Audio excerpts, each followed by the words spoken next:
Penso sia la prima giornata di addestramento che viene fatta in questi termini e di questa caratura, che ha interessato, la maggior parte delle strutture turistiche del nostro territorio, perché non basta, secondo noi, la formazione, quella che vien fatta per dovere di legge, ma bensì poi bisogna fare l'addestramento e deve essere un addestramento continuo. Prevenzione, ricerca, salvataggio, spegnimento incendio e bonifica. Circa 60 dipendenti dei campeggi di Cavallino Treporti hanno partecipato all'addestramento con simulazione di incendio nella zona a ridosso del campeggio Marina di Venezia, in prossimità di via Retrone, con propagazione delle fiamme all'interno della struttura ricettiva. Questi momenti di addestramento sono fondamentali perché vanno a concretizzare tutti gli investimenti che sono stati fatti in questi anni.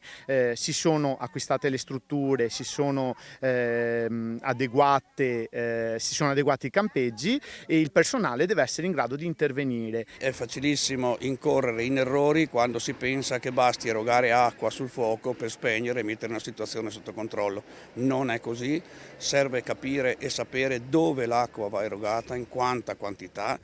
All'addestramento antincendio boschivo ed interfaccia promosso da Comune e Civici Pompieri Volontari di Cavallino Treporti e coordinato da Regione e Città Metropolitana hanno partecipato il Comando Provinciale di Venezia dei Vigili del Fuoco, la Croce Verde, il Distretto San Donatese e i volontari di Protezione Civile. L'interfaccia è corre lungo proprio il confine tra la zona rurale e la zona abitata.